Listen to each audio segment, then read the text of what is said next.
پھر بدر کے قیدیوں میں حضور صلی اللہ علیہ وسلم کے چچا حضرت عباس رضی اللہ عنہ بھی تھے. یہ اس وقت تک ایمان نہیں لائے تھے اور حضرت عباس رضی اللہ تعالی بہت ہی قوی مضبوط جسم کے مالک، لمبے قد کے، جس کو کہتے ہیں کہ لہیم شہیم آدمی ہوتا ہے.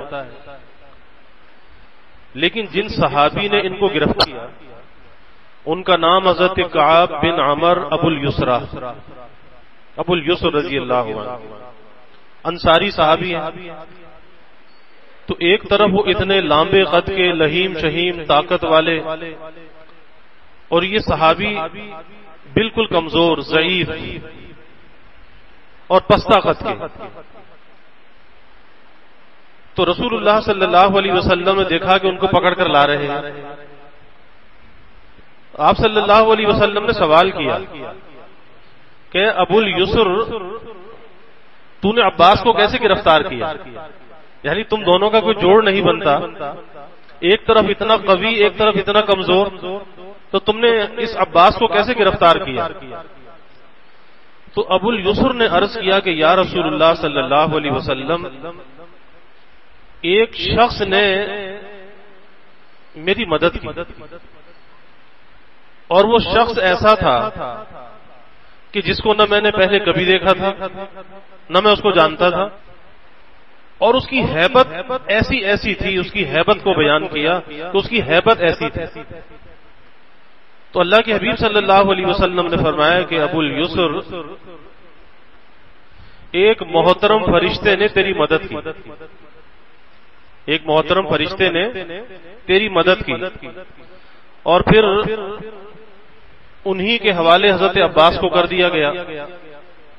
ایک مرتبہ اور حضرت عباس کی جو بندش تھی، یعنی ظاہر قیدی ہے تو ہاتھ وغیرہ باندھ کے رکھے جاتے تھے، عباس کی جو بندش تھی وہ ذرا زیادہ سخت تھی کیونکہ بڑے سردار تھے اور خاندان عبد المطلب میں سے تھے. تو ایک مرتبہ رات کو اللہ کے حبیب صلی اللہ علیہ وسلم نے ان کے کراہنے کی آواز سنی کہ وہ تکلیف سے کرا رہے ہیں، یعنی بندش جو ہے وہ زیادہ سخت ہے. آپ کی نیند غائب ہو گئی، آپ سو نہ سکے. تو صحابہ کو جب یہ بات پتہ چلی کہ اللہ کے حبیب صلی اللہ علیہ وسلم کو اس سے رنج ہوا ہے، ظاہر چچا تو تھے، یہ خونی رشتہ تو تھا، تو ان کی بندش کو ختم کیا گیا، نرم کیا گیا.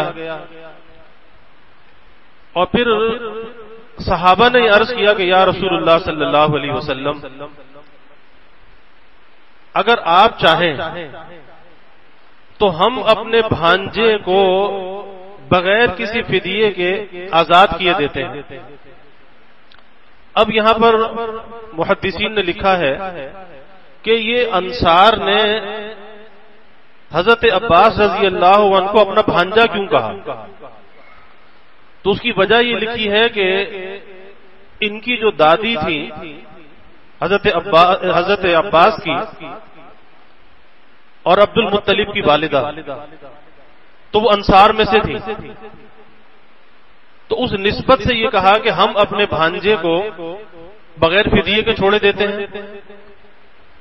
لیکن رسول اللہ صلی اللہ علیہ وسلم نے فرمایا کہ نہیں، ان سے فدیہ کے معاملے میں کوئی رعایت نہیں کرنی، یعنی فدیہ جو ہے پورا وصول کرنا ہے، فدیہ بھی نہیں چھوڑنا. اور پھر اس کے بعد فدیے کا مطالبہ کیا گیا، بھئی آپ بھی فدیہ ادا کرو اور آپ بھی آزاد ہو جاؤ. تو حضرت عباس رضی اللہ عنہ نے عرض کیا، کہا کہ میں تو بالکل نادار ہوں، میرے پاس تو دینے کے لیے کچھ بھی نہیں ہے، تو میں فدیہ کیسے ادا کر سکتا ہوں؟ تو اللہ کے حبیب صلی اللہ علیہ وسلم نے فرمایا کہ اچھا یہ تو بتاؤ کہ اس مال کا کیا ہوا، وہ مال جو تم نے اور تمہاری بیوی ام فضل نے دفن کیا تھا، اس مال کا کیا ہوا؟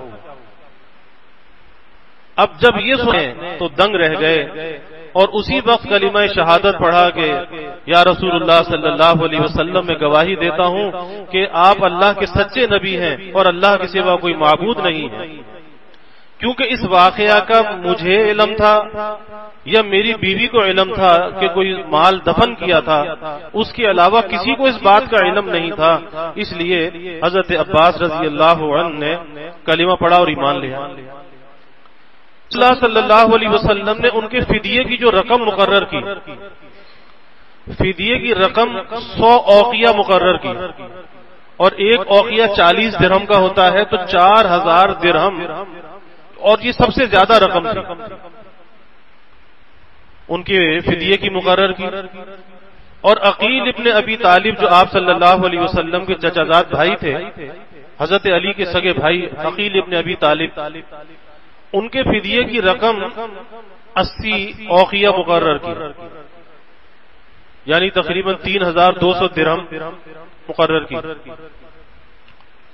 اس پر حضرت عباس رضی اللہ عنہ نے عرض کیا کہ میں تو آپ کا قرابت دار ہوں، تو قرابت داری کا تو آپ نے کوئی لحاظ نہ کیا، اور میرے فدیے کی جو رقم ہے وہ سب سے زیادہ رکھی گئی. اب یہاں سے پتہ چلتا ہے کہ جب کوئی انصاف کا معاملہ ہو تو پھر وہاں پر کسی قرابت داری کو نہیں دیکھنا چاہیے، وہاں پر پھر کسی ذاتی تعلق کو نہیں دیکھنا چاہیے، اور فیصلہ جو ہے بالکل حق کی بنیاد پہ کرنا چاہیے. یہ نہیں کہ اگر کوئی میرا جاننے والا ہے، میرا رشتہ دار ہے، میرا دوست ہے، قرابت دار ہے، تو میں اس کو کوئی فائدہ پہنچا دوں.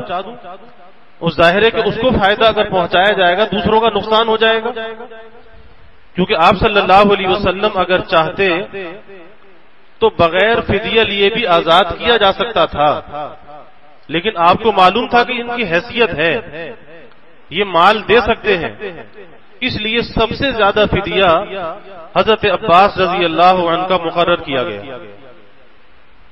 انہوں نے اس پر اعتراض کیا، میری قرابت داری کا آپ نے خیال نہ کیا، قرابت داری کا اس رشتے کا تقاضا یہ تھا کہ میرا فدیہ تو کم ہونا چاہیے تھا.